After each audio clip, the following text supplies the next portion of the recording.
Shooters Connection offers products for competition shooters by competition shooters. With over 80 years of combined competition shooting experience, Shooters Connection is staffed by master and grandmaster shooters who live the shooting sports every day.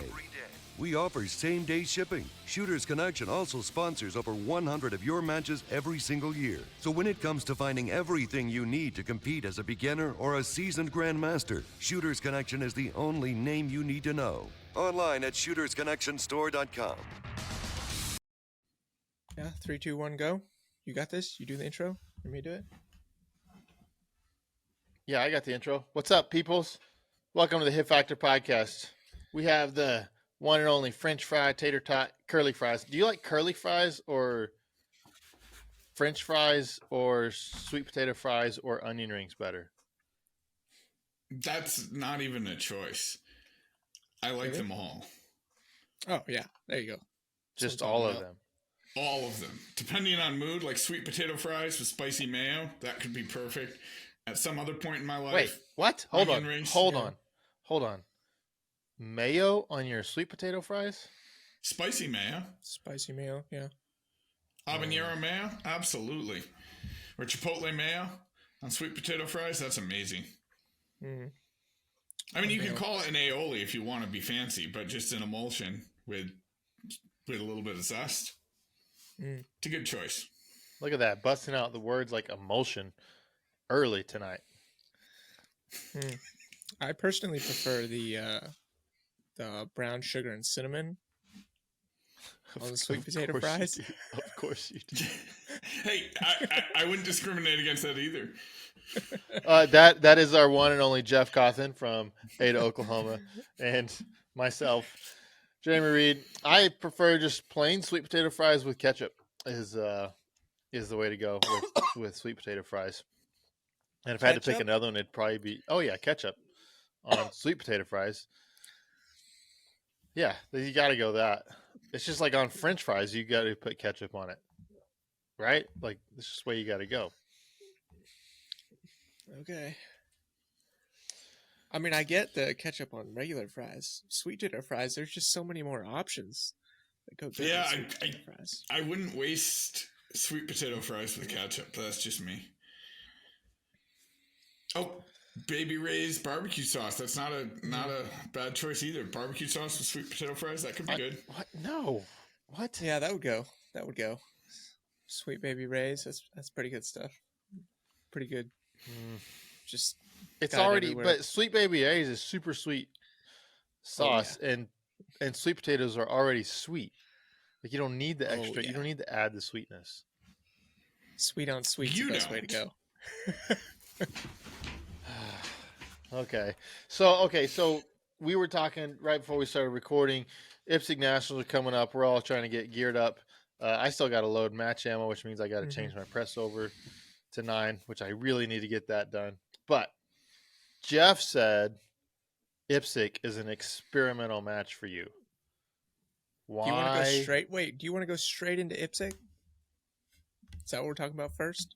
Yeah, we're here. Okay. All right. Why is it experimental? Well, the first thing that's experimental is I'm just going to wear different glasses, which we trained all day Saturday, and I was wearing different glasses. But I don't know. I haven't shot seriously with any glasses other than the Hunter's HD Golds since the beginning of 2021. I picked them off a prize table at the end of 2020.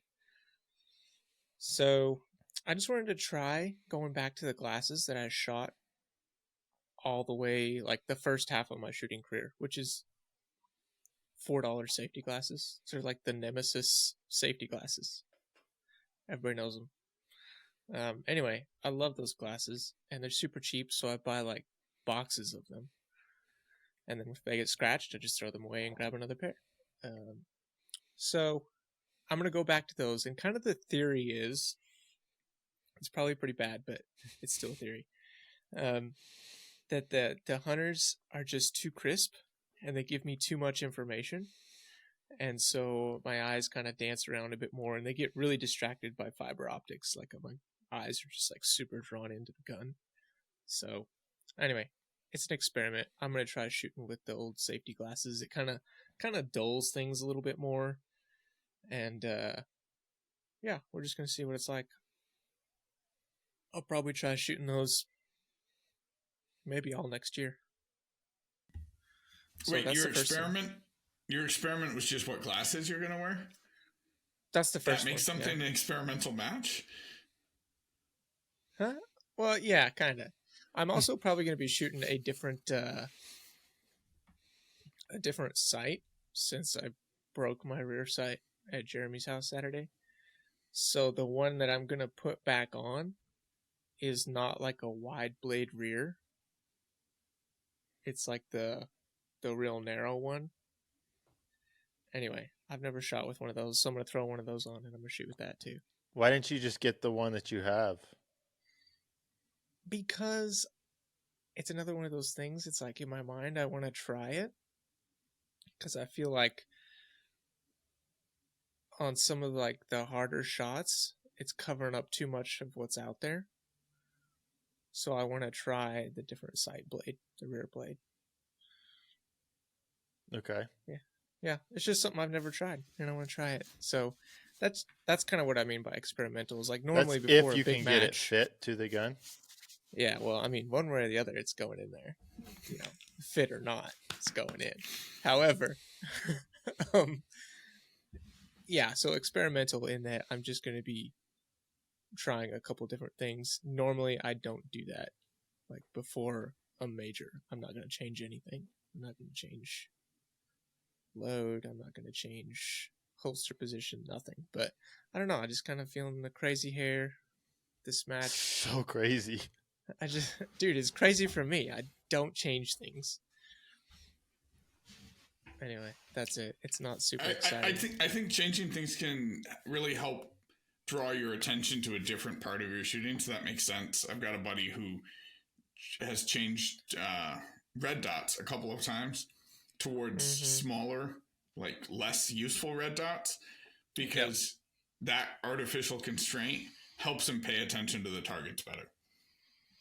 And then he stops watching the dot, which is, this is also kind of a strange.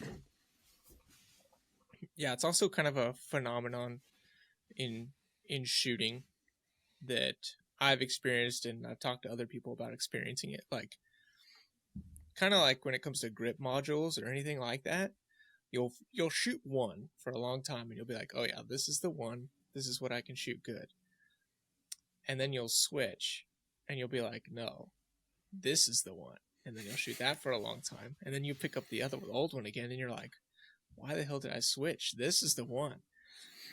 So it's kind of like that with shooting, like a lot of things. Like if you just change something, like your brain's telling you it's better for some reason. Like change your fiber optic and you put it in, you're like, oh yeah, this is better. Yeah, so it's probably one of those things. It's just like, it's almost like your brain can't differentiate between like different and better. It's just, yeah. Yeah, let me drop a 90 blade on there. Oh yeah, this is way better. I have much better sort of attention. You know what? I need the 125 blade. Let me go back to a 125 blade. Let's see what happens there. Yeah. Yeah, that's been my take on it. I feel like your take is changes don't actually matter, so I'm going to experiment with changes. Exactly. Yeah. Okay. Yeah, exactly. Or that sometimes the changes aren't what drive the things that matter, but changing something helps you sort of focus on whatever it is you want to matter. Yeah, possibly. Yeah, I mean, I think it's just a new sensation. It's new textile feel, so it feels good because it feels different, and so. Like you go pick up somebody else's gun, right? And it's like, oh, I like how you have this gun set up. I would want to shoot this. Yeah. That's what's, because like if I pick up a gun with a straight, like a flat mainspring housing, it's like I'm like, ooh, this kind of feels good. Well, because it's better, but yes. But then I go back to what's pure, and that feels good. So I don't know, man. I'm just gonna try some different stuff at this match, and I'll probably shoot really good because I'll be shooting a little bit carefree. Is that the extent of your experiments? Yeah, I guess so. Okay. I thought there was going to be a little more meat on that bone. But Jeff's experimenting at IPSC Nationals. He's going crazy. He's gonna wear different socks. This Yes. time it's all in the socks. Yes, he's gonna go nuts. All right, so we do have IPSC Nationals coming up. We're all trying to gear up for that. Potatoes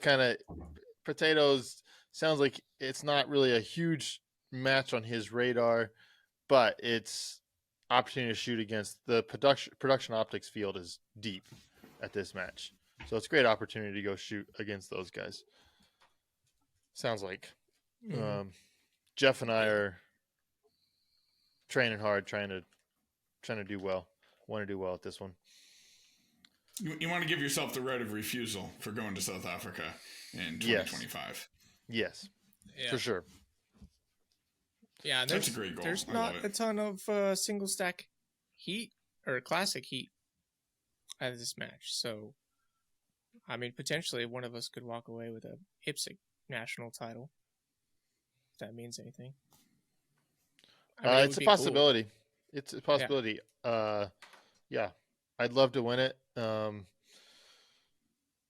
But that gets me so far away from what I've been trying to focus on for the whole year that the fact that winning is a possibility is I gotta stay away from that. That's a really productive distraction. Drug. Like having that thought and then not letting that shape your behavior. Like that's crazy growth for you. We're trying. We'll see. He's growing up, Potato. He's growing up. I'm trying to. I'm going to be a real boy. One of these days, I'm going to be a real boy. So, were you hoping that I wouldn't bring that up? That no. We could win. Oh no. I mean, I had thought of that, but I also felt myself starting to think more like that. Like, oh, I need to win. I want to win. It's like, no, I just want to keep shooting better. Don't want to win. I want to win. My main focus is that I want to shoot better than I have shot in recent memory. So, are you still shooting minor? Yes.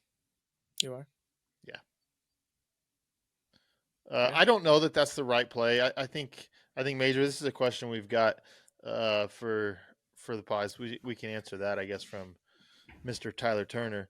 But I'm not sure that minor is the right play for this match. Seeing the match book, which, it's always hard to tell based off of a match book, but most of the short courses at this match are 12 rounds. Mm-hmm. So short courses for IPSC are supposed to be 8 to 12 rounds. So you kind of hope some of them are in that 10 or less, and then minor will give you some advantage on those, is what you're kind of hoping. That's not the case. And even the medium courses are often in like the 22 round stage. So again, same type of deal. You're kind of not quite getting that 10 round advantage of having less gun manipulation to do. So, looking at the stage is just a matchbook. I think major may be better, but I want to shoot minor. So I've wanted to shoot minor at this match all year. So I'm doing that. It's easier to travel with minor ammo, and it's also just a challenge. Like, hey, I've been pretty sloppy this year with points. If I want to be competitive, I've got to shoot the middle of the target a lot better. So minor will force me to do that. Yeah. Why do you just wanted to shoot minor? Because it's more convenient? Well, it's different. So there's that. I mean, I shoot a lot of single stack major, so it's different. It's fun. Like it's like a single stack in 9mm is just fun to shoot and fun to train with. So yeah, like it's like single stack major is more challenging. Like there's more, like you have less rounds and more recoil, right? There's just a bigger challenge with that, and I very much enjoy that. At the same time, single stack miner, you tend to have more rounds in the gun, more makeups, and the gun doesn't recoil a whole lot, and that's just fun. Like, Yeah. but you still got to do stuff right. So Hmm. that's really honestly as far as my thought process goes. And I rebuilt my miner gun, and I really like it. So I want to shoot it in a match. So there's that too. I want to train with it, and if I want to train with it, I want to shoot it in a match. Nice, nice. Yeah, I think last Is time this I the checked, one you? I was the only one signed up in major this match. You tend to see a lot more minor in IPSC, Yeah. which is not like I mean like if you look at like international matches and stuff like that, you see a lot more people shooting minor in IPSC. I don't know if that's a conscious decision, like that they're choosing that over major.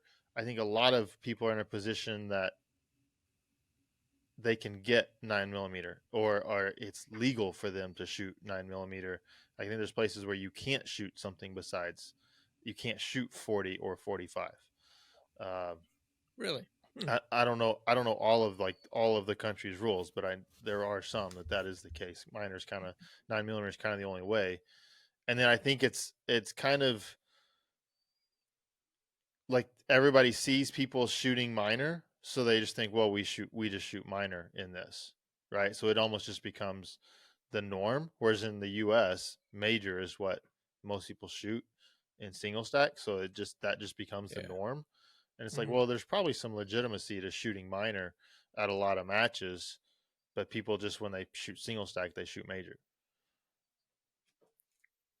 Yeah, I mean, generally the production shooters always like the top production shooters beat the top single stack shooters. So, I mean, you wonder if that is because they're shooting minor or because they're better. Like it's always a question. Yeah. Yeah, for Probably sure. because they're better. It's I probably 'cause mean, they're better. if Nils is showing up shooting production, yeah, it's probably because he's better. Is why he's Right. winning. Right. If it's Tyler, it's just because he's shooting minor, though. Exactly. If Tyler's showing up and he's beating the single stack guy shooting major and he's shooting minor in production, yeah, For it's sure. just because he was minor. This is well before my time, but didn't historically the PASA and successor matches, they really did a lot of 6-round positions and really sort of made it major friendly. And that was kind of the core of the sort of single stack meta.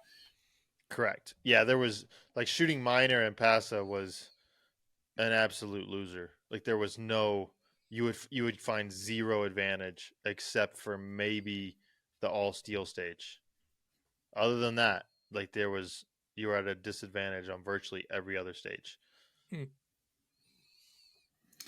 And even on steel, it's nice to have the wiggle room of less great hits from major. Right. Well, I mean, Jeff and I shot an all steel stage this weekend, and minor was definitely the way to go. Apparently. That was the difference between your guys' times. Yeah. Yeah. That's a great segue.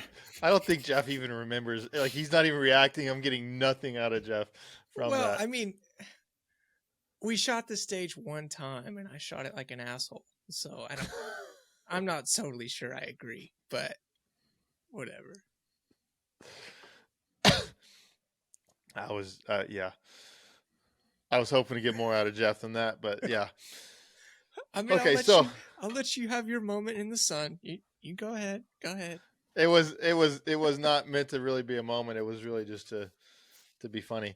But Jeff was here this weekend. He made the long strip from Ada, Oklahoma to Canyon, Yeah. Texas. And Yeah, let me hold on. Let me tell you all about this opportunity. I didn't even know this was a thing. But I found this opportunity, so grabbed up the kiddo, and we went to this place. It's actually hosted by Mr. Reid. It's the Reid Resort Getaway. So you show up, and they cook all the food. They feed you. They schedule your itinerary. They take your kids and they take them off and play with them. While you're chauffeured to the range, the targets are set up for you. You shoot all day long, and you go back to the lodge, and lunch is provided. They just cook lunch for you. Then you go shoot again, and then you come back, hang out, chill. They take you back to the range. You get to shoot so much, and they provide you a place to stay, lodging, transportation, mental stimulation. It was incredible. 10 out of 10 What'd you get stars. fed Would to recommend. close out the? What'd you get fed to close out the experience? Steaks? Yeah, like you shoot all day, Yeah. and then like Oh yeah. your Yeah, host is just capstone meal. slaving. Yeah, Not only capstone not only that, free gunsmithing is provided. That was also on the docket. Show up, fix all your shit while you're there. Also shoot, and bourbon testing. So this place is incredible. Highly recommended. ReidPistolsmithing.com. Send an email. Book your trip soon. Lots of openings. Is basically every this like a weekend. timeshare? Can we all get in on it? Yeah, anytime. Anytime. Just show up. Just show up. It'll be great. Yeah, it was awesome. I loved it. I'll go back, most likely. If I can How afford scared would you be if I actually did show up? I wouldn't be that scared. I don't know if you could find my place. I think I could find it. I've got an in. I know a past guest. I don't know if he could find it again. It's probably still saved in his phone. Yeah, maybe. we'll make it there. Oh. So Yeah, yeah, so it's fun. Jeff did come visit for the weekend. He got here on the evening on Friday. Got some pizza. Mm-hmm. Got the kids together. We're in the unique situation where both of our kids, our oldest kids, are young enough. Well, my youngest too, but they're young enough that they still run around naked all the time, like in their house and stuff. But then they're also like starting to get school age, and he has his kid is a girl, his daughter, and then my oldest is a boy. And so then we're like, it's like bath time. We need to put these kids in the bath, and they're both like, we want to, yeah, let's take a bath together. And we're like, wait, is this okay? Like, when does this become not okay? I don't know. Yeah, it is definitely an interesting. Second grade. Second grade? Okay. Well, That's when it's not okay. That's when you got to start thinking more about it. I think you're good Oh, for okay. second grade. well, I mean, well, we your also, voice, your voice would have been nice to have there because these were both our oldest kids, and we're like, dude, I don't know, I don't know. well, and then as soon as Declan took a shirt off, Thea's like, nipples. He's showing his nipples. It's like, okay. So we let Thea take a bath with my daughter, my youngest. And that was fine. Poor Declan. He was so sad in the bathtub alone. He's It's just forgotten. like, Yeah, literally, he just sat there. He's forgotten. We got to get off this real quick, but he's forgotten that he used to just take baths by himself, and so he's used to like having a friend in there, like somebody to play with and pick on. And so this time, yeah, he just sat there. He was just so dejected. He had to do it by himself. And then, yeah, they stayed up forever, chatting and playing together. oh yeah, So it was great. It was fun. Yeah, and then I gave Jeff some really good bourbon Friday night, like really good bourbon.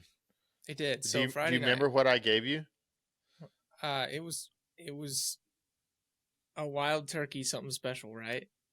It was Wild Turkey. You got the distillery correct. That's good. Yeah, it was like a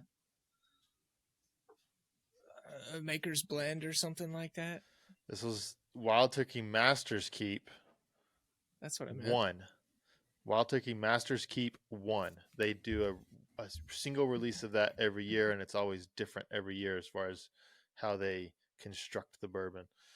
and this is one of the best ones I have, and I gave it to him, and Jeff loved it. It tastes like butterscotch, man. Oh, it was incredible. It was incredible. Yeah. And then the next night, I gave Yeah. Jeff a different experience.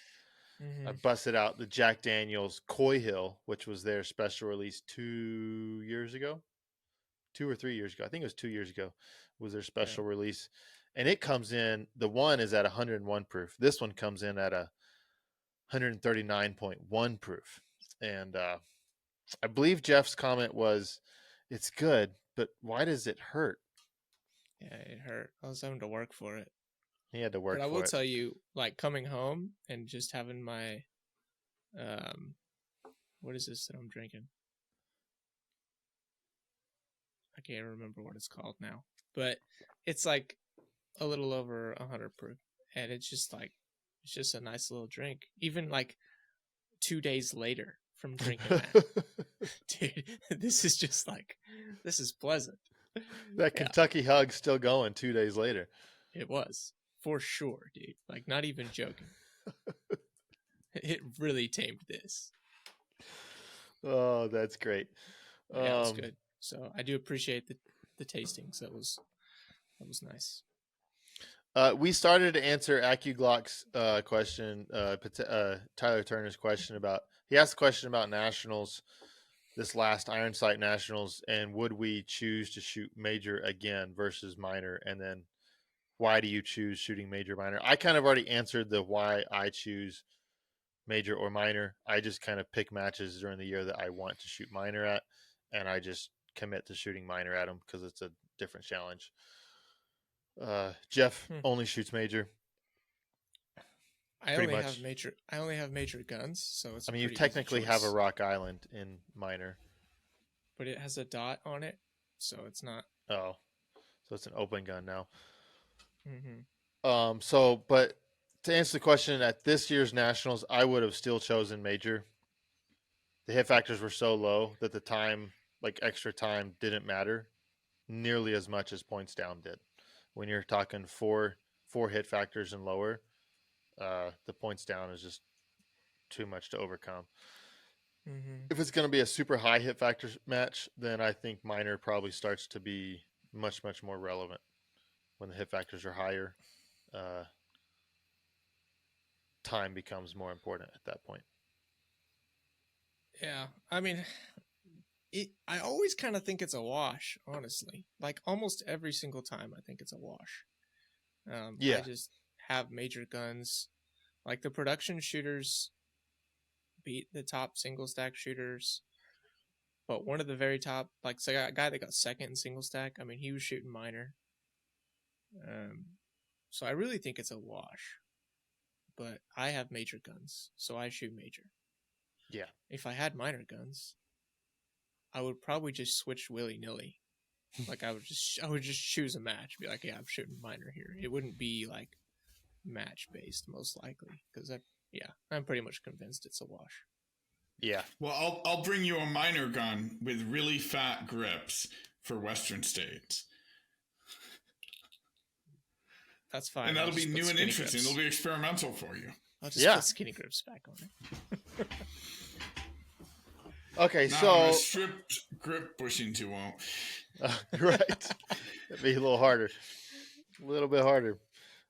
Okay, so yeah, Jeff was here. He came and we shot together all day Saturday. I don't know how many rounds we shot. Not as many as I thought we would shoot, but we shot quite a few. Enough that Jeff's guns were dirty enough going in, and then we shot enough more rounds that one of his guns locked up. And so we just switched to another gun. We got up early the next morning before he had to leave, and I start to fix it. And I said, well, I'm going to clean it before I fix it. And apparently just cleaning it was fixing it, and it was all good at that point. So clean your guns every once in a while. Jeff got a free gun cleaning. That should be, as dirty as it was, about a $200 bill probably. I think it was the tight group, honestly. Like, the tight group's just so much more sooty than everything else. Like, my guns, like, I do not clean them very often. I know it's hard to believe, but, like, and I've never had one lock up like that. And then I loaded all that practice ammo up with tight group, which I haven't used in years. And the gun locks up. So I can blame it on tight group. That is the new variable. So there you go. Maybe. Mm-hmm. Maybe so. Man, people have a lot of questions about your guys training together, so hit those. Yeah. Let's get into it. Get into it. Okay, Jeff, I'm curious what your impressions were. Like the range setup, all that. Oh, can we roll him back even before there? Can we say when he's driving out there, what was he hoping to get? Oh, yeah, good question. Because I have no idea. Yeah. Hoping to get. I don't think there was anything in particular, honestly. Like, I've trained with people in the past, and it's always just like the biggest takeaway for me from training with somebody of close to the same level is that you have someone to push you, and then you can just do it over and over. Yeah, you can go shoot a match, but then you have the match pressure, and you have a lot of different things going on mentally. So when you're just like showing up to practice, and you can really like study each other's shooting, and you can come up with scenarios that are challenging that like neither of you can complete, and it's just about pushing and getting excited and going hard. That's what I was hoping to get this last weekend, and that's what I got. That's what I wanted. So yeah, I mean, that's all I was thinking about, was just having someone to bounce ideas off and watch shoot and challenge. Jeremy, what about you, Jeremy? What were you hoping? I just got a call. I got a text like Thursday. Hey, what are you doing this weekend? I don't know. Can I drop my kid off and use your range? I mean, I guess, like, let's do it. So I was just busy trying to get the house clean, like get food prepped. Like, I just had to host this guy. And so I didn't have time to think about what we're going to do. Yeah, also I showed up, and we like that morning we went into the shop Saturday morning, and what was it that you were looking at for me first? Is it oh dude, I can't even remember. Oh yeah, you were looking at something on my gun, and I was like, "Oh, you got an IPSC box?" And he's like, "Oh yeah, I got an IPSC box," and I was like, "Oh, you got a chrono?" And we just like. This is what this is where the truth comes out. This is why Jeff came. He doesn't have a working chrono, and he doesn't want to buy an IPSC box. So he's like, I'll drive 5.5 hours to Canyon, Texas, and borrow my buddy's IPSC box and borrow his lab radar, so that I don't have to buy that sort of thing. That is the real truth of why Jeff came, because he didn't know if his equipment was legal for IPSC. And they'll watch his daughter and feed him. Yes. Yeah. It was a banger of a weekend for Jeff. Yeah. 10 out of 10 stars. Yeah, I forgot about the chrono and the box and all that. Yes. I feel used. No, I was hoping to get some insights into how Jeff trains, get some some secrets on that. But again, I just kind of got used because Jeff just stole all of my secrets, and he gave me nothing as far as how he trains. He didn't I was like, hey, you want to set up a deal as if you're going to train? It's like, no, we'll just do your stuff. So it was very much a one-sided thing, which is a shocker to everybody. I know. Could you see his approach being different to yours, even within a scenario that you defined? Okay, yeah. So to me, like the most interesting part, which is I think it probably plays into why Jeff shoots well at matches, but Jeff had an inability to push himself to failure. His body, if he doesn't see like a good sight picture, like he can't make himself go with a sloppy sight picture. So we posted video on the Discord of a really simple. It was a setup drill on a pretty tough lean, and like he could not go faster. Like he could not. I was like, dude, just shoot this, like just shoot this, move it, target on the move, running basically, and he could not do it. Like his body just would not let him do it. I don't know what was going on.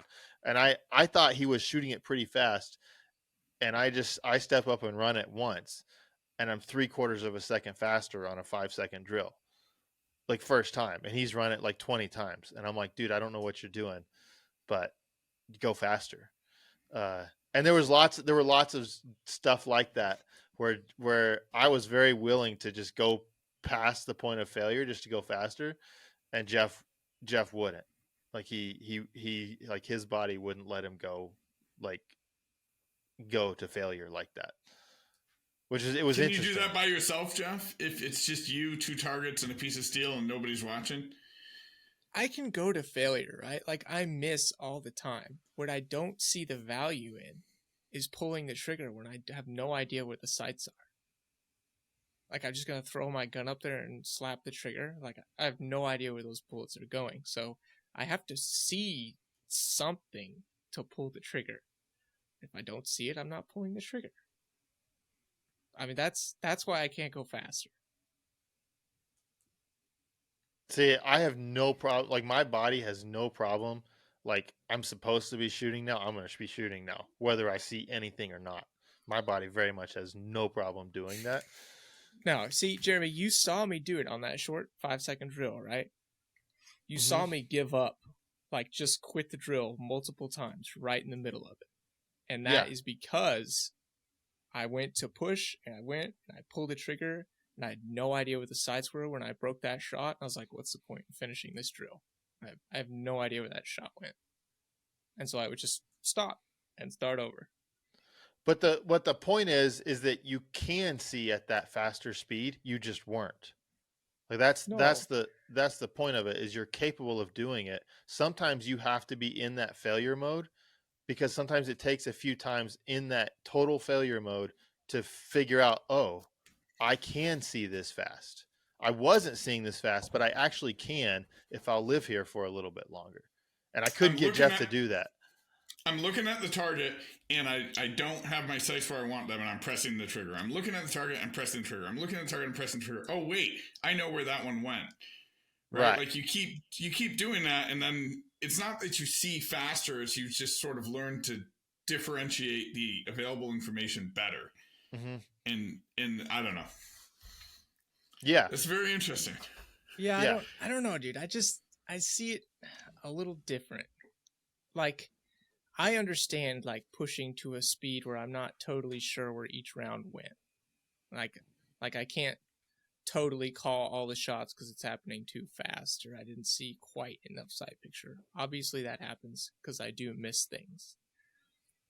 But when I pull the gun up and I break the shot, and I know for a fact that the gun was just like, it was way out in left field, and I broke the shot knowing that frustrates me. That's when I'm like, why? That was just a dumb shot.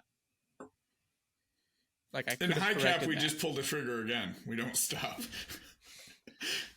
Right. Yeah, I could see that. But yeah.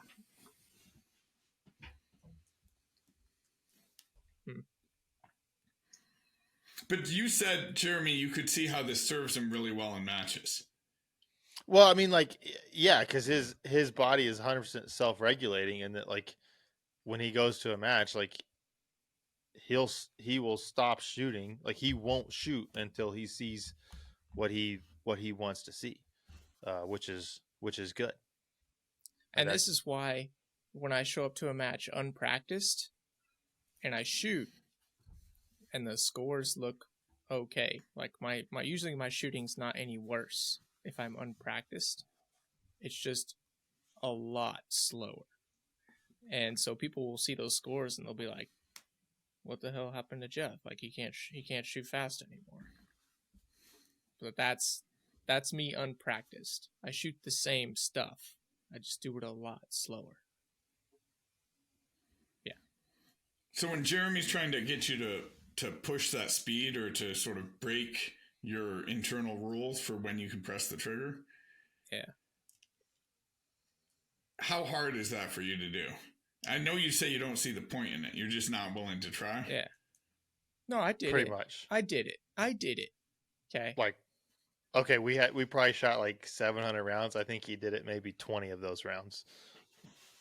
Yeah, there was a few runs where Jeremy would be like, he was like, it was like an 8 or 9 second run, and I would like shoot it pretty good with a couple of misses. Like this was my pushing it run.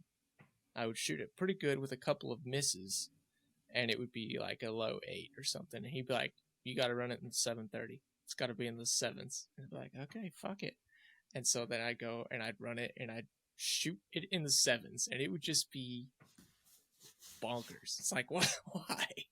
Well, because you did have at least so what Jeff's talking about, we were doing my steel exercise that I've talked about a couple weeks ago and talked about on the Discord. So set up a small steel array that is like 5 to 7 rounds usually. It's not usually not any more than that. 5 to 7 rounds. Sometimes you're doubling a piece of steel like a plate. Sometimes we'll double a plate. Sometimes it's one shot. Anyway, so the drill is that you shoot first at a pace that you cannot miss. Now, Jeff found out that that's actually really, really freaking hard. Like to set a parameter I cannot miss is actually makes it a whole lot harder than just shoot. To say like there was a learning curve for Jeff just in that part of it, which I'm curious what he thought about this whole drill. But anyway, so you do that and then you go faster. You just try to, let's say it was an 8-second run. Okay, try to just be a little bit like a 7-second run or 7.25 seconds, and then you come back. Your next one then after that is at your baseline. It's at the don't miss, and you slowly, like each run, successive run, you try to go faster. But you always, every other run, you're always coming back to your baseline, to your not miss, so that you know that you're always practicing good fundamentals, good sight patience, good trigger patience, all of that. But you eventually end up in a pace where, like, to get faster, you're going to have to push way past beyond what's capable, or certainly what is at least comfortable, or what you're going to have do well in a match, right? Like, it's not smart to shoot like that in a match. But the interesting thing is Jeff's talking about that. And Jeff, if you remember, we did one drill that was like a designated target type drill, right? Yeah. And so we're doing that, and we have our slow pace run, and then we're ripping our fast ones. And I did a couple on that fast pace, and the first one I did, like, I think I hit one piece of steel out of 7. The very next run, I think I hit all of them, or like 6 out of 7 of them, and was even faster than the pace where I only hit like 1. So like the one that where I only hit 1, did I see a whole lot? No, I didn't. Like very clearly didn't. But the solution wasn't to go slower. The solution was to stay there a little bit and just see more. Like, just try to see more. And I did, and I was fairly successful at a much faster pace. And Jeff actually did do that the couple of times when he would let go and go faster. He had a couple runs where, no, did he hit everything 100%? No, but he hit the majority of it enough to know that, okay, he's seeing something and he's connecting at a much faster pace than what would be comfortable for him to shoot at. Yeah. So what did you think about that, Jeff? I feel like I can push to a level to where I'm missing. And I'm missing because of the speed I'm shooting, not just because of poor fundamentals. Because I also did that plenty of times doing this drill, this stuff that Jeremy has been doing, where he goes to like a baseline and then he pushes up, right? Oftentimes, just trying to get a clean base run was the challenge. But I felt like I'm still able to push the speed up to failure just fine. But I don't feel like that speed is always the same as Jeremy's, what he pushes it to. Like I can fail much sooner than Jeremy fails. I think. So Jeremy has a wider range, which is something you guys have talked about before, right? Like higher highs, lower lows. But I think there's more to it than that too, because I think when you're talking about pushing it to failure, and you said the difference was between fundamentals breaking down or going so fast that you could miss. It's sort of the difference between having an error, whether that's the tension in your hands, or you move the gun off the target while you're breaking the shot, so the fundamentals of trigger press, or sort of a visual error where you weren't looking where you wanted and the sights weren't referencing where you were looking. And I think those are different, right? They could all be a 5-second run, but you might turn your 7-second run into a 5-second run by kind of not looking at anything. And I don't think that's what Jeremy's talking about, right? You're not talking about like just sort of squinting your eyes and pulling the trigger until the timer says 5. Right. Yeah. But the way Jeff talks about it, it sounds like that's what you think like the unlocked speed is. You're just pulling the trigger without, I don't know. Right. So like for me, that drill is whenever I try to push the speed, my fundamentals break down. Like my fundamentals just go to crap. Like I'm just not doing this. I'm not shooting the same whenever I shoot slower. I'm not manipulating the gun the same way whenever I'm just trying to let it all loose and all hang out. So for me, that's the goal of that practice, that process is to try to get me going slow, my fundamentals as perfect as I can get them. Those be the exact same fundamentals that I shoot with whenever I'm going as fast as I possibly can, that there's no change in that. That's to me, that is the goal in that and trying to do it. Like Jeff, I said this to Jeff, I noticed this in one video that I made of that, is that in my slow speed, the baseline speed, I had a couple positions set up and I set up like great wide stance, really wide athletic stance, like where I could move in and out of that really well, like exactly kind of what you want to see if you're going to tell somebody, hey, stand like this to shoot our sport. That would have been it.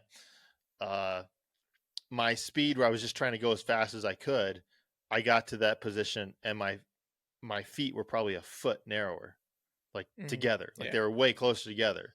So it's like, okay, is that faster for me to have a narrow stance? Or is that a problem that whenever I am trying to go fast, that I just kind of forget to set up the right way, the way I need to set up in positions? So that's just kind of another example of like stuff that you end up working on. Like you see where you get sloppy whenever you push to failure. You see where the failure's at.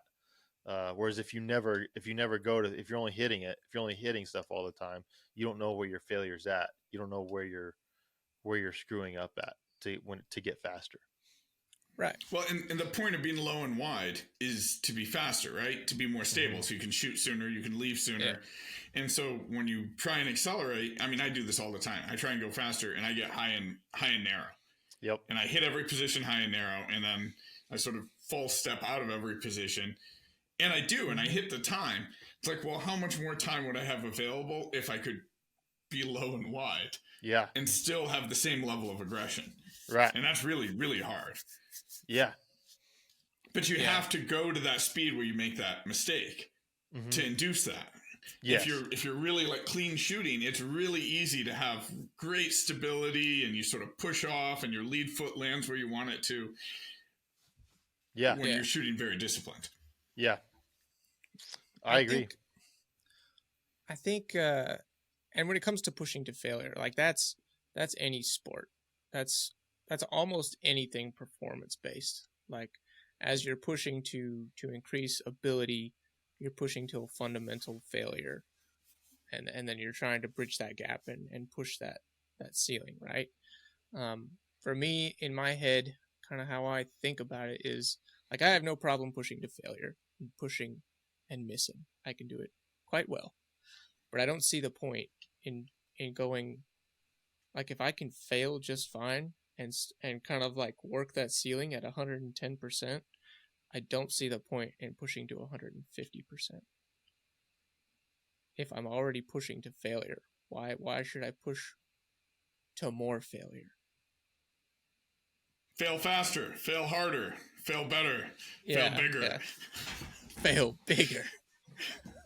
Right? I mean, this is kind of a philosophical difference in training. Is it, are you trying to push that ceiling ridiculously high in a way that gives a lot of space for growth, or are you trying to sort of ratchet up the skill where you sort of get a little bit out of control, discipline catches it up, a little bit out of control, discipline catches it up? Yeah, I just it's feel not like shocking to me, Jeff, that you like ratcheting things. Well, all right. So if I'm pushing to, so let's say 120, 130%, like it's hard to put numbers on them, but you know, theoretically, say you're pushing to 130%. Like the fundamental breakdown is just going to be more. Like your fundamentals are going to break down even more. Like they're already broken at 110%. So okay, why, Jeff, why I do I agree want with them you. to break But more? what if your fundamentals break down? But what if you also unlock a potential that you wouldn't have unlocked at a lower threshold? What do you mean? What does that mean? So let's say it's entering that position on a harsh lean. What if you never find out that all that matters is if you can get your eyes and the muzzle to the target? It doesn't matter what your body's doing in space, right? Which is, as an intellectual proposition, most people would agree with. But it's really, really hard to make your muzzle and your eyes sort of hit that spot and disregard everything else. And you might find that you can get there with your gun out, throwing yourself into that lean way more aggressively than you ever want to.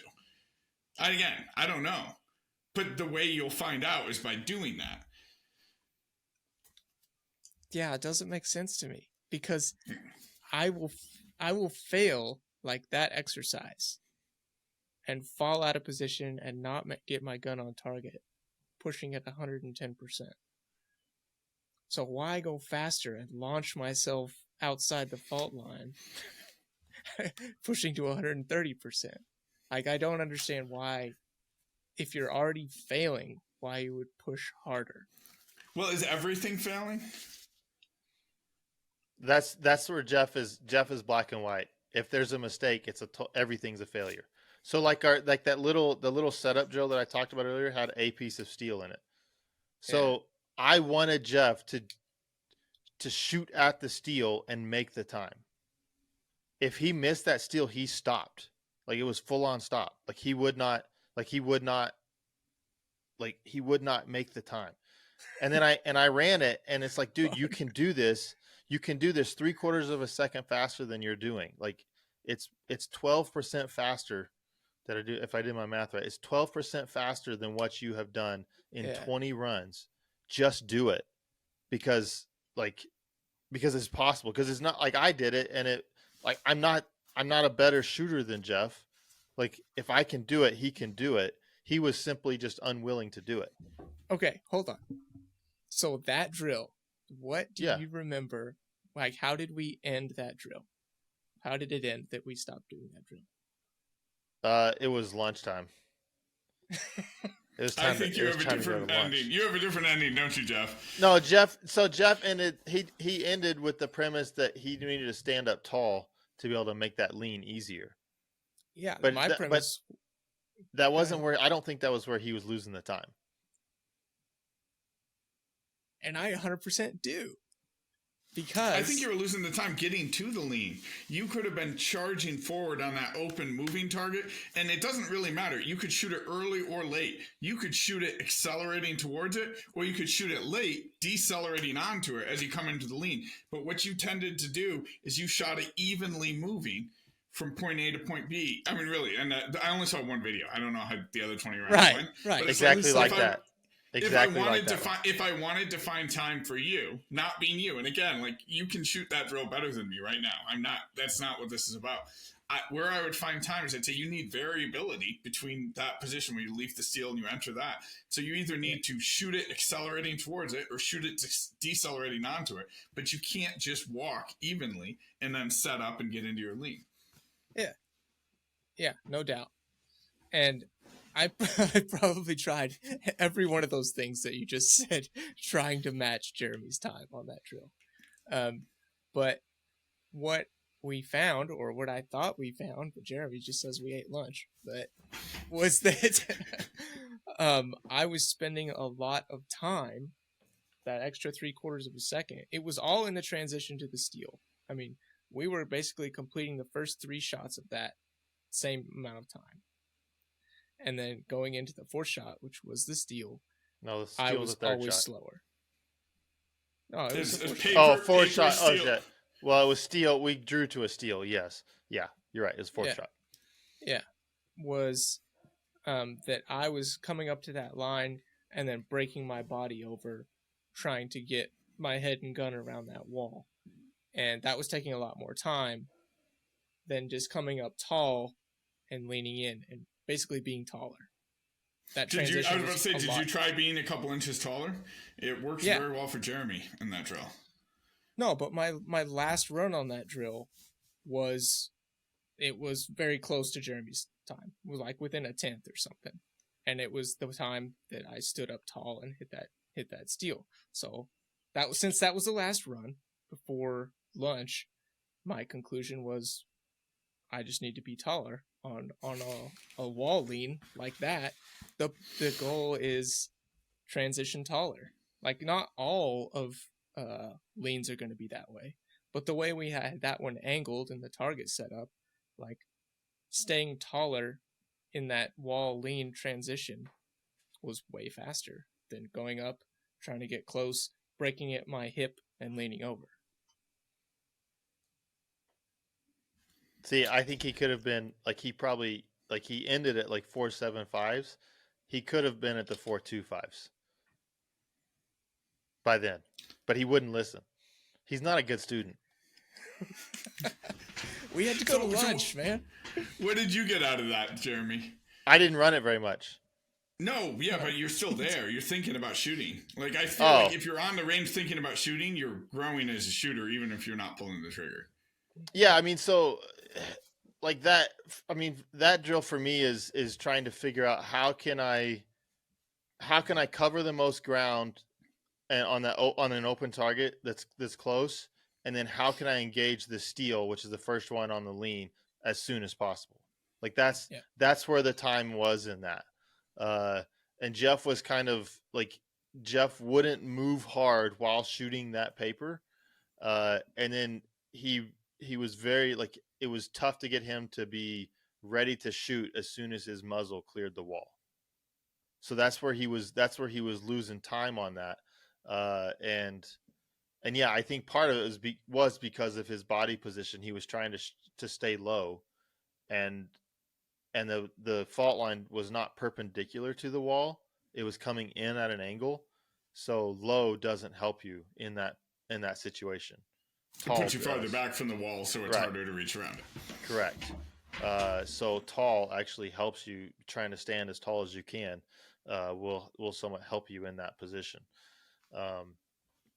But that was kind of like getting him to move quickly on that steal, because the paper. I mean, the paper. I said steal. I meant to say paper. The paper.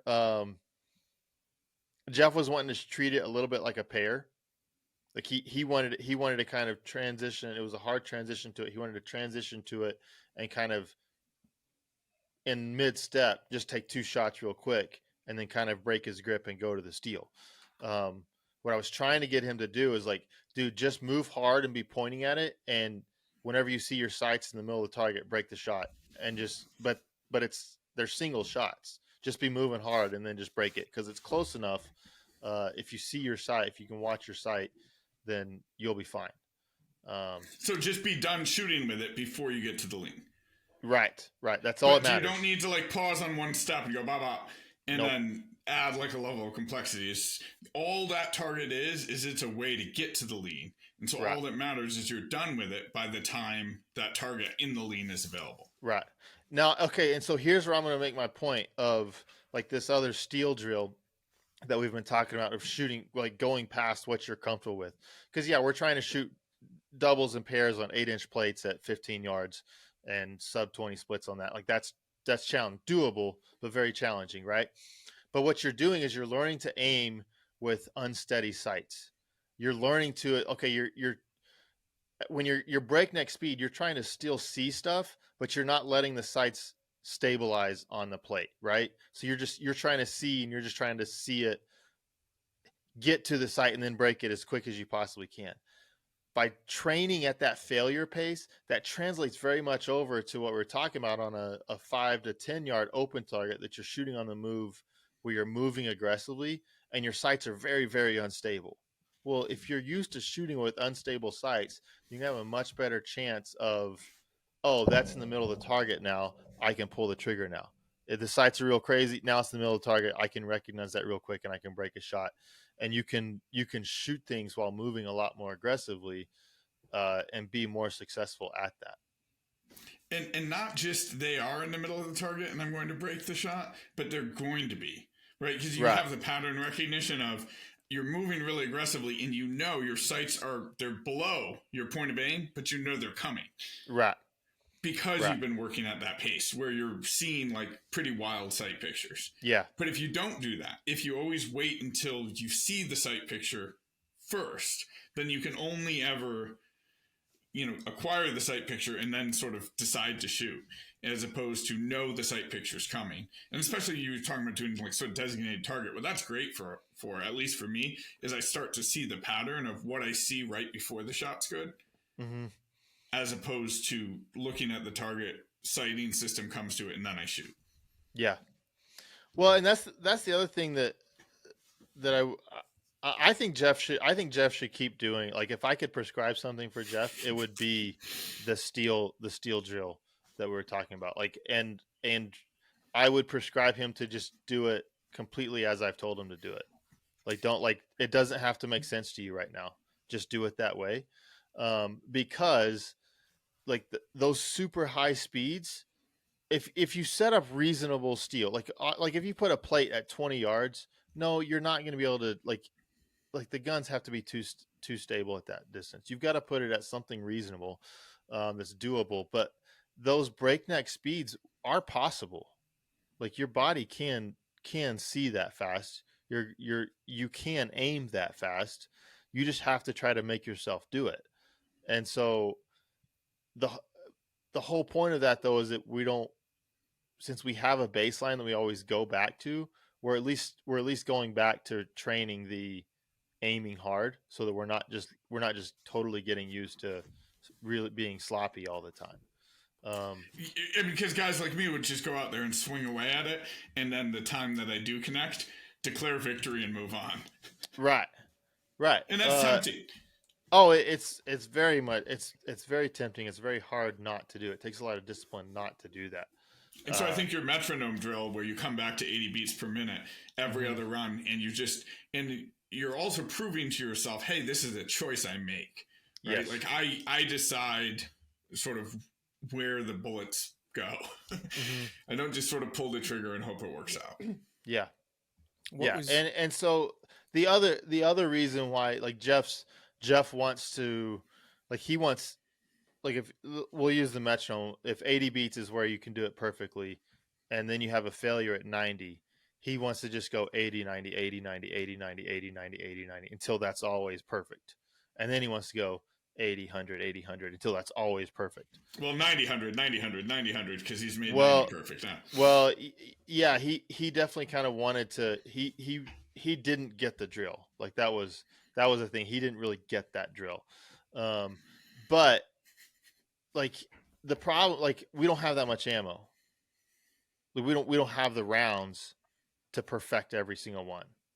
Like, I don't totally disagree with Jeff that if we had 1,000 rounds to shoot every day, then yeah, we could go 80, 90 until 90 was perfect, and then go to 100, right? But at some point, like, it's like, okay, the juice isn't in the perfecting of it.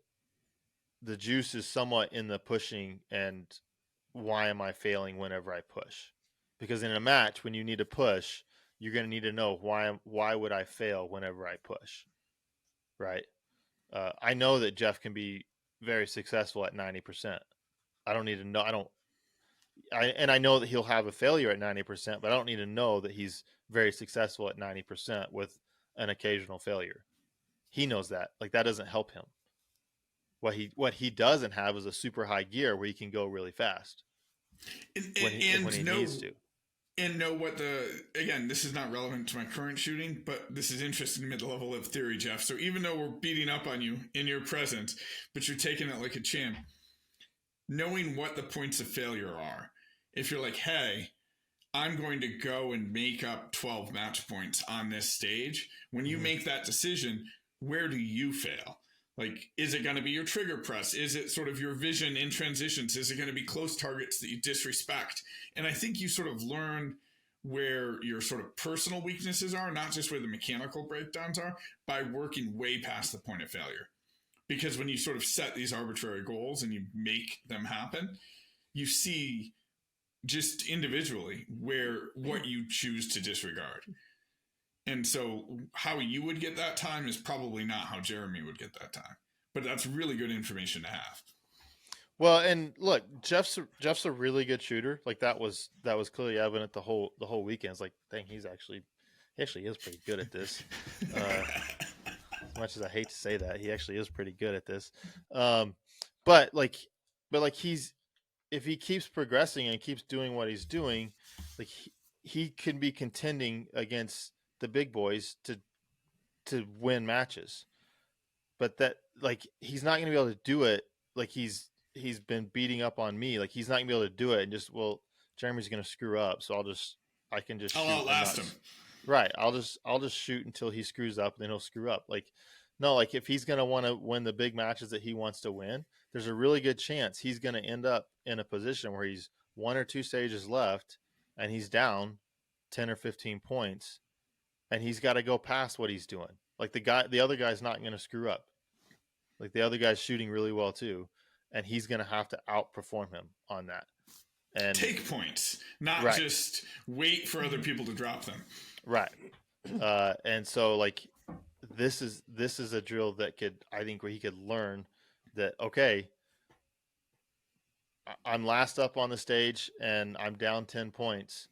I've got to send it. And I know that I can fail at this, but losing, it doesn't matter if I lose 20 points on this stage. If I don't make up 10, I lose. Right. So I have to go for it. So Jeff, are you going to do this? Are you going to train like this? I mean, maybe some variation of it. I mean, I am not going to go out and set up, let's say, 10 targets and shoot it so fast that I don't hit anything. Like, I'm not going to do What if you knew where every round went and you knew why you didn't hit them? No, probably not. I had very few that, like, and you had very, very few, like, where you didn't hit anything. Right. So those ones where you were like, all right, it needs to be freaking 2 seconds faster. And so then I would do that. This was just a couple of times, but then I would do that. I mean, it would be like 1 or 2 hits out of like 10 targets. It wasn't 10 because we never went past 7. So have you ever shot a plate rack? And if you've ever shot a plate rack and you've just set an arbitrary time goal, so then you shoot at that time, if you can just be like, okay, I'm shooting in this time. And I've shot a plate rack where I've drawn and I've been just right of the first plate, and then I've been right of every single plate. Mm-hmm. But I watched it all happen, right? To me, that's a success. I said, hit this time. I hit that time. I didn't hit the plates, but I knew what happened. Right. Like, and I mean, I was timing the transition, so they were all wrong. Right. Like, I mean, this is not useful for a novel stage in USPSA, but this is useful in the sense of I told my body to do something and it did exactly what I told it to do. And I could see where I had an error. And if I had spent 0.05 of a second bringing the sights to the first plate, they all would have gone down. I mean, like, I just watched it sort of bounce like, karaoke ball. In between each of the plates, it's like miss. All right, that's 6. But it wasn't like I just dumped 6 rounds into the berm. Yeah. Like I fully intended to hit all of them. I looked where I wanted to hit. I was paying attention to my sights. I just didn't wait to see it before I shot, with the goal of compressing the time that I have to see it.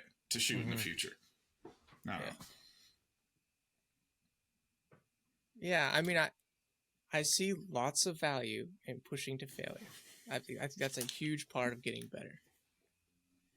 I just don't see any value in pushing to double failure. It's like, we've already Man, failed. triple failure is where the secrets are unlocked. Does it come back Well, at quadruple failure? Jeff's definition of failure and mine are vastly different.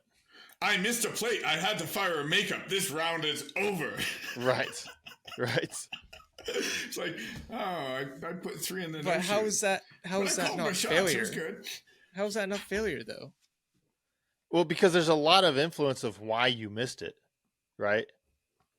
Like, okay, like if we're trying to make a time on something, and it's just, can I get in the position to be able to aim accurately and shoot accurately, and you do that, like you see your side of the hill, and you just yank your trigger so hard that you miss. Well, that's not a body position issue. That's not that's just like, yes, you could call that a failure, but that was a marksmanship issue where you executed everything else correctly. So it's what are we failing at? Yeah. Like your perfect run, right? When you're doing your perfect run, how many times have you tried to do a perfect run and you watch your trigger press drag the sight off your point of aim? Like happens to me if I try and shoot a Jeremy style perfect run. And I did everything. I was in the right position. I hit my mark. I had the right aiming scheme. I aimed appropriately. Like I had the correct level of sight confirmation. But as I pressed the trigger, my right hand dragged the gun off target. That's not a failure. Like I didn't fail the drill. I failed the task, which was shooting it perfectly. So that's not a perfect run. But that's a very different failure than if I come flying into that position. My body's still moving. My sights sort of swing past the target and I land one where I wanted and the second one's wide. Like they're different failures. It's not I have to go even slower now failure. No, I mean, I can't aim any harder. Right. I can't take more time. Time doesn't solve that problem. I have to press the trigger straight. That's what solves that problem. But it's not a time. Like time's not a factor there. Right. So there's a defining that you got to somewhat be able to define the failure. And sometimes the failure is just not going fast enough. That's the failure sometimes. Like you just weren't fast enough. Sometimes the failure is whether you hit it or not. Right, in the base level, yeah. The only thing that counts is do you hit it. Yeah. So, man, I wanted you to convert Jeff, but he's got too much pride. He's even if it was exactly what he needed, he just can't see past. He wants to do it his way. Yep. I think they're interesting takes, and I mean, I'll definitely be thinking about them for sure. Like, I can't not think about this conversation when I'm out pushing and trying to get faster. Like this will be going through my head. But like as of right now, I don't see a lot of value in it. Would you drive 5.5 hours again to be fed good food and have your child looked after so that somebody could try and pressure you to go faster? And have bad value training. I would drive 5.5 hours just for the training, even if I had to pay for everything. Yeah, it was great. It was great training. We had a great day. I mean, it was like the weather was fantastic. It was really good. Yeah. And you don't do that volume of focused live fire very frequently, right, Jeff? No. I mean, it wasn't a ton more shooting than I have been doing lately. Like Jeremy said, I think we only shot like 700 rounds or something like that. And I've been shooting like 400 round sessions lately. But it was just... But that's an hour by yourself. And with somebody else, 700 rounds is 4 hours. So it's like a lot more time on the range thinking about shooting. Yeah. It was a lot different. So it was great. I love training like that. It's always very, very insightful. Isn't it crazy how differently similarly skilled people got there? Yeah. Yeah. I mean, it's pretty wild. It's like, wow, either one of these guys could win the next match they're contesting, and they really don't do much the same at all. No, it's always interesting. Like if you haven't trained with somebody before, like how like everything's gonna. Because the way I train with other people, like it can be extremely efficient, or it can be really slow. It just kind of depends. I could see Jeff's ADD sometimes takes over, and I think that's a little bit of his. I think there's a little bit of ADD going on with the whole not wanting to go fast. Like he can't think about going faster because I haven't perfected this. Like his mind just goes back to like, what, I had this miss there. I had this miss 20 runs ago. Dadgummit, I have to fix that. So I mean, you're there not was wrong. some of that. Yeah, you're not wrong, because like if I have a fundamental that is already breaking down, it's like my mind, like we've already got something to work on. It's like, okay, well, we're fixing that. Until that's fixed, there is nothing else. Yeah, the fundamentals are already breaking down right here. We can see the breakage, so now we know what we need to focus on. So let's just hit it, and that's what we'll hit. But we did also. We went out 3 times and we practiced different every time we went out. Mm-hmm. Yeah, so that was nice because it wasn't all just Jeremy berating me for not going faster on the whole time. It was really just that the middle session, right?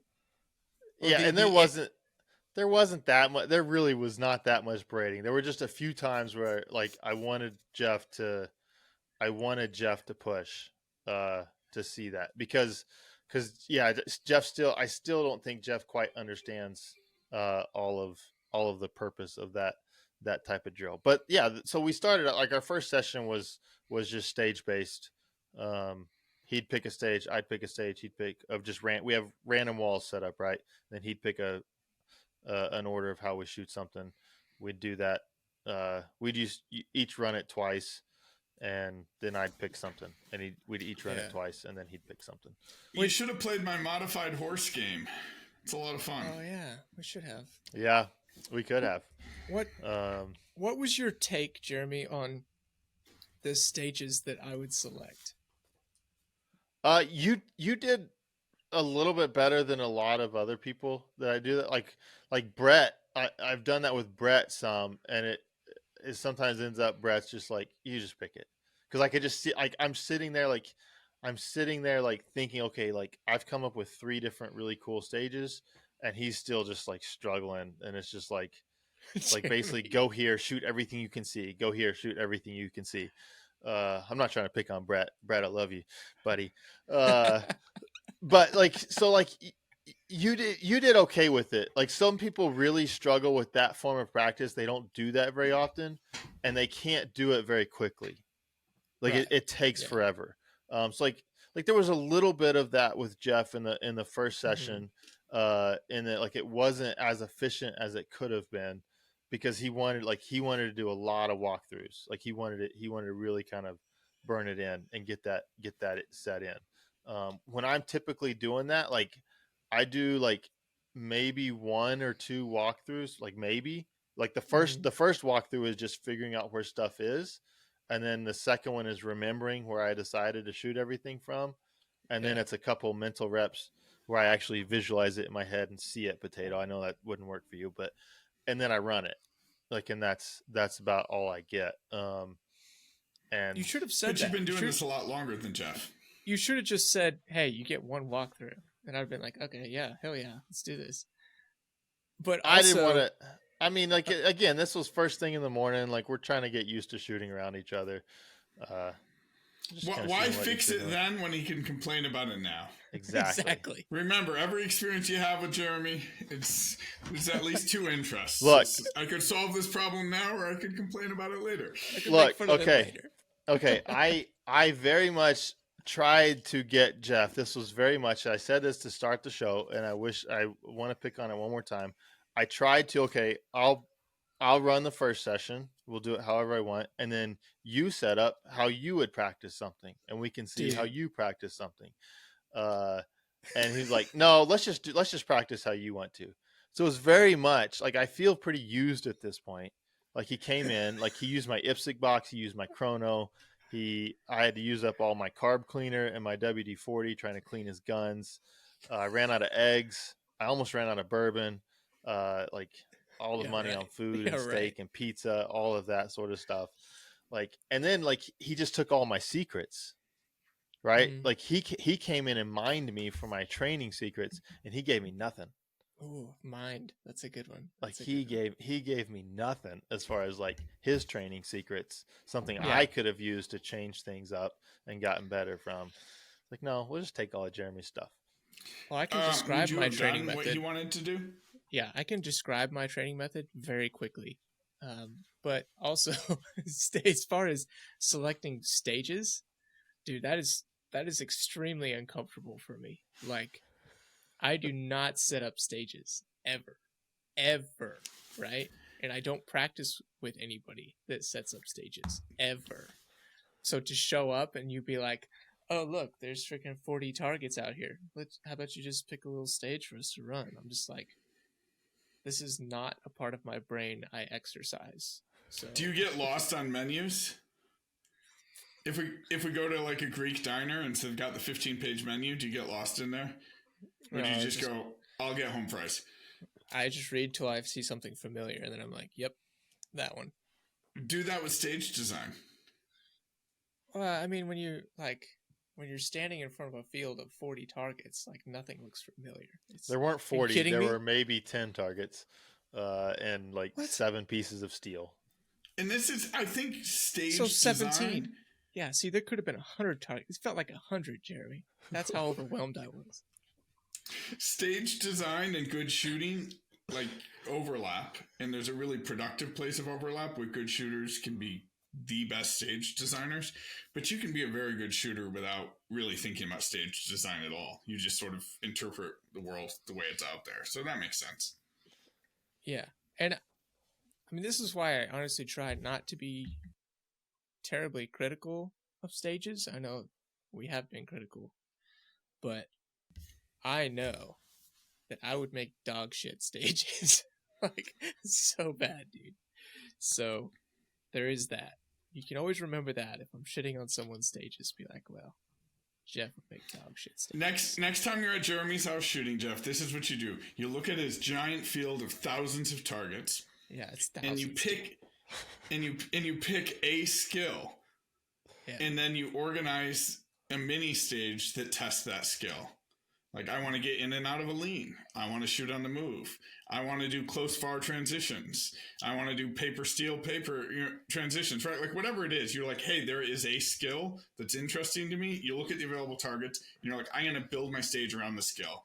And then I'm going to put in a distraction, something that prevents me from just doing a drill on the skill before and after the skill I want to test. And that's like any good short course. That's basically what it is. Something that demands your attention, a skill that the stage designer is testing, and then like a logical conclusion. Beginning, middle, end. And you don't have to overthink it. That's so structured.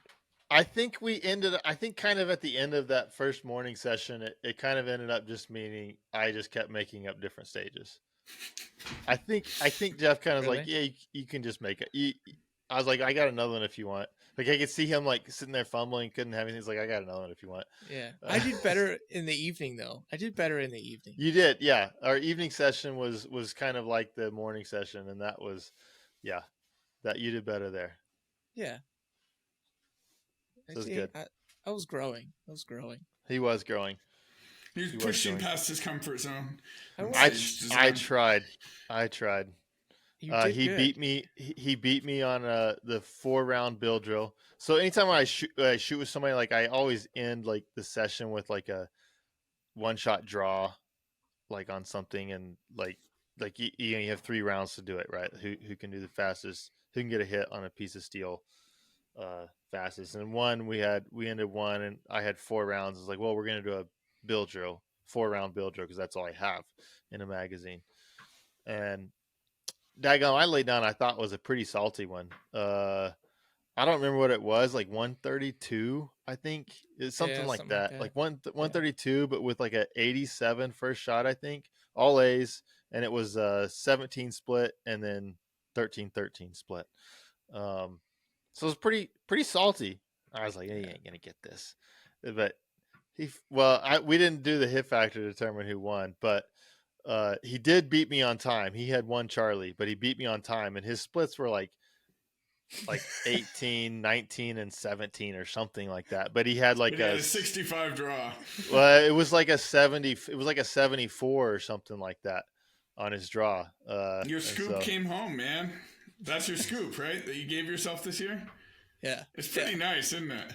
Oh, I was scooping. That's a scoop draw for me too. Like but my scoop draw. But Jeff had a fast traditional draw, and so guys who have a fast traditional draw and then start scooping, they get like a free 10th versus guys who've always scooped. Yeah. I got a slow draw. So he did get me on that, even though mine sounded a lot cooler than his. It his did. Was better. It did. His was better on the timer. Whoosh, boom, boom, boom. Oh, man. Team 17 splits. I love it, Jeff. You and me, buddy. A 17 is a good split for me, dude. What? I said a 17 is a good split for me. Well, exactly. So it's like when I shoot a sub 2-4 aces, I'm doing that with 18s, right? Like everything's got to be fast. I'm not doing that with 11s and 12s. The guys who have 11 and 12s, they get a lot of extra time on the draw and reload. Yeah. We also got to practice a swinger, so that was nice. Got to get a little time on a swinger. You just said you can't practice the swinger, so you needed chrono, IPSC box, and a swinger. I know. Dude, this trip was so productive for me. You have no idea.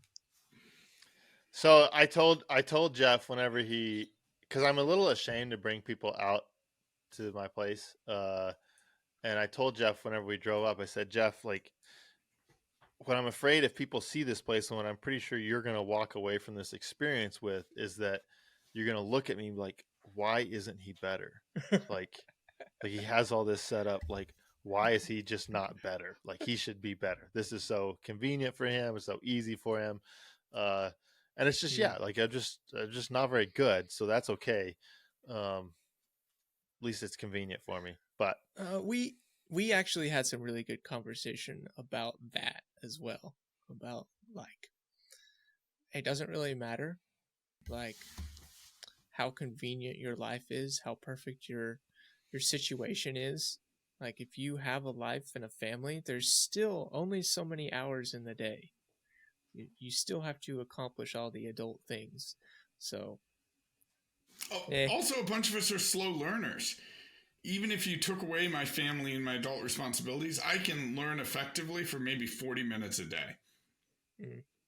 So if you give me more time, I'm not going to get better. I can get 40 minutes better a day max. And then like life intervenes and it cuts into my 40 minutes or whatever it is. Maybe it's an hour and a half. I don't know. But I have like basically until I get better at learning, that's So home range would be nice. It'd be convenient, but I don't think it's what's holding you back, Jeff. I think it's your unwillingness to go unwillingness fast. Yes, that and to drive to Canyon every quarter to train. You can go once a month. I have a feeling now that he's seen it, I think I made his experience too pleasant. The only thing going for me is that Kenobi annoyed him a bunch the very first night. It's the only thing I got going for me to keep Jeff from coming back. So I'm going to have to get him to train him to not let Jeff sleep at all. Yeah.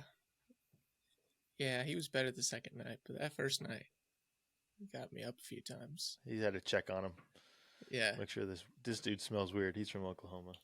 Give him a couple of good barks just to let him know that he found the stranger. Yeah. Yeah. I'm familiar. He swung a door open early in the night, and then he like ate his dinner, 2 or 3 in the morning. Yes. And then he came and like laid halfway on my feet. In case he got up, he would know. Yeah.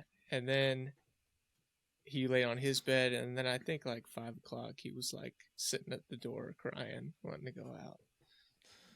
Yeah. That sounds about right. I think I let him out that morning. Yeah, I woke up and he was outside, so I assumed you let him out. Yeah, I think I let him out. It's like, get out of here, bitch. Yeah. Luckily, he didn't run off.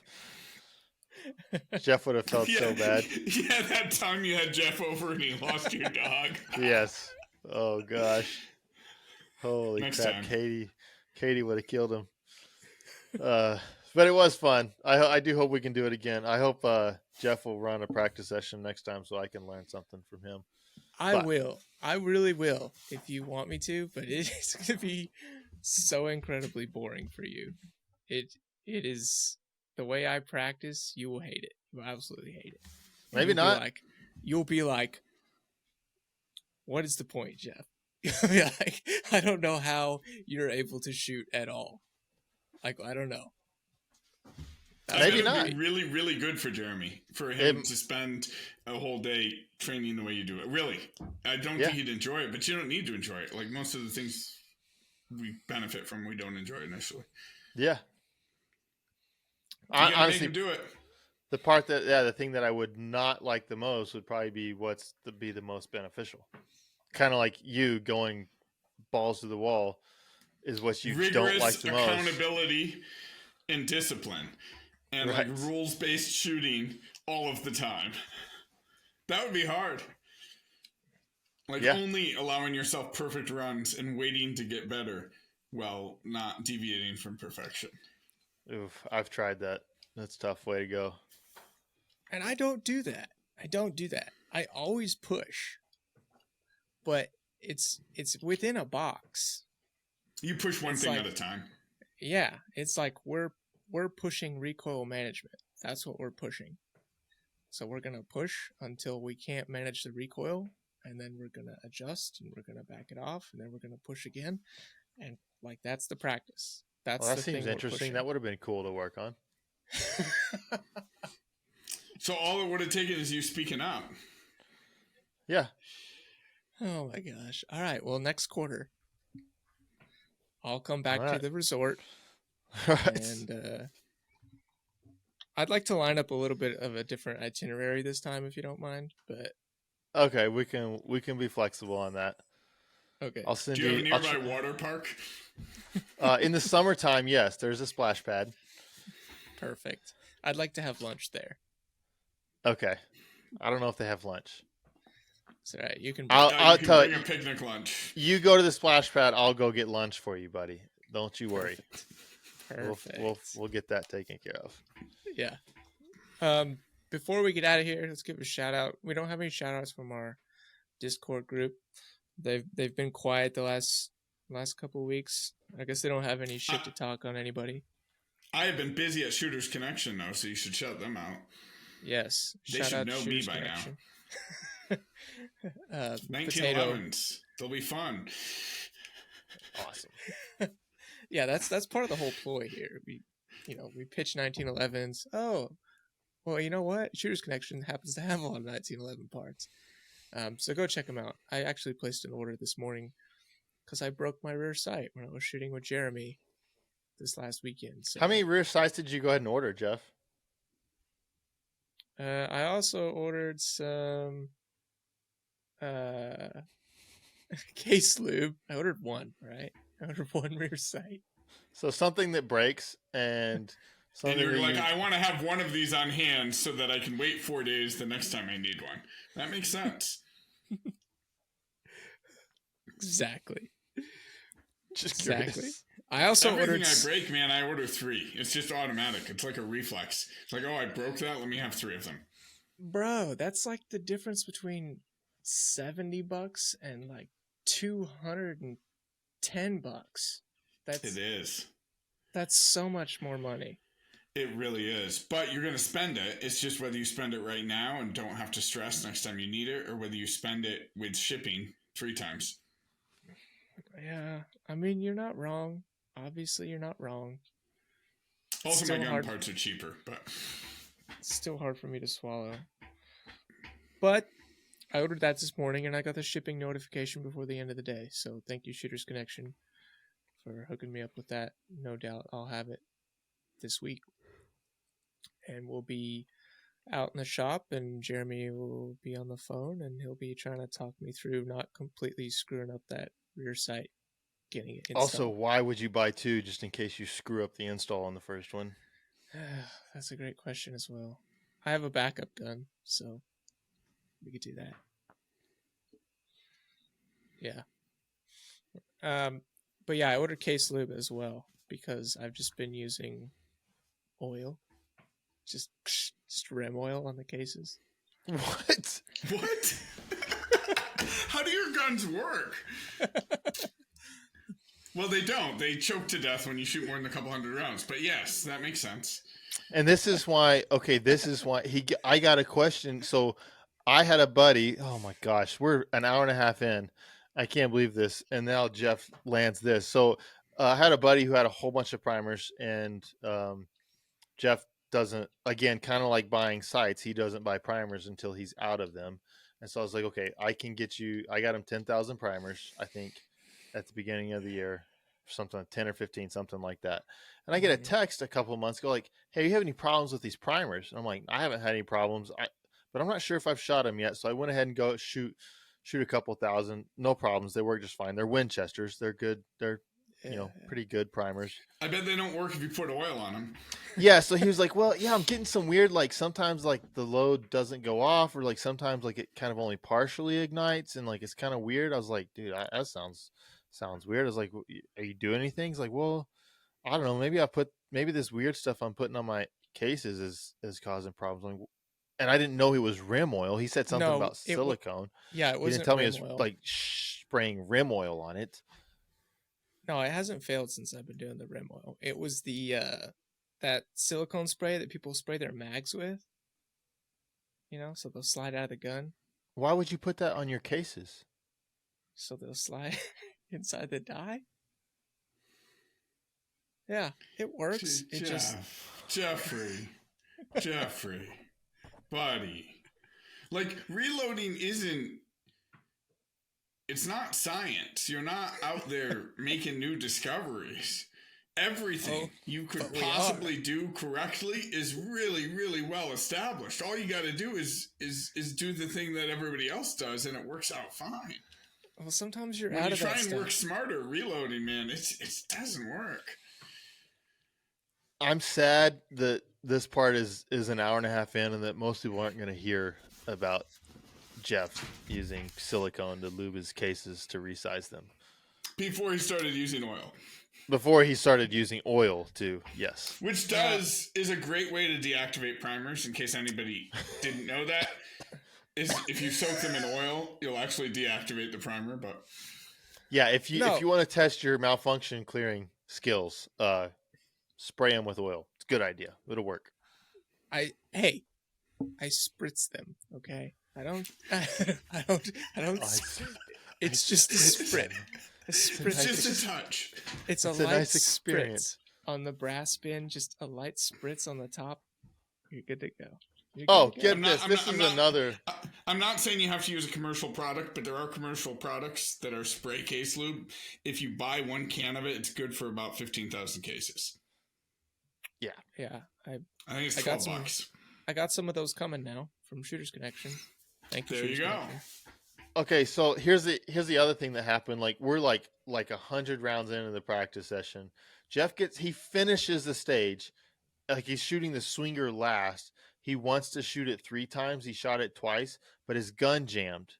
Okay, what does he do? He immediately freaking clears the thing, and I'm like, dude, what are you doing? Like, well, I was making sure that I like practice my clearance drills. Like, dude, we could stop and we could see why it jammed. And then we could just make sure the gun doesn't freaking ever jam again in the future for that problem.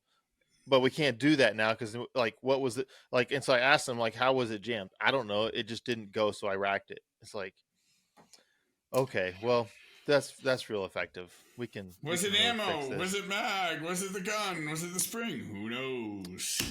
Just fix them all, right? We'll just fix all of those things. I finished that stage though. I finished it. No, you didn't actually shoot another round after that. He just fixed it, but he didn't continue. That's he right. He just cleared it and then unloaded, cleared, and put it away. Yes. I think I cleared it, and then I aimed at the target, and I didn't shoot. Right. Yeah. That was a good stage for me. Raw time champ. This is training. This is when Jeff comes to the spa, the lodge and shooting spa. This is the experience that you get. Yeah. The tip was not good enough, is all I can say. The tip was not big enough. The tip should have been bigger. I'm gonna leave that one where you left it. All right. Well, boys, thank you guys and girls. Thank y'all for listening. We appreciate it. Please like, comment, subscribe, all that gorgeous, all that sort of stuff. And join the Discord. That'd be great. And keep an eye out for that video. We're still hoping that the audio guy's coming through soon. We're all just waiting on audio, finalizing it, and then it's coming out. So hopefully that's coming soon. And, yeah, really wanting to drop it before IPSC. We'll see. We'll see if it happens, but that's what we're wanting. Really wanting to drop it in the next couple weeks before IPSC. Nationals. All right. Thanks for listening. We'll talk to you later. Peace. Adios.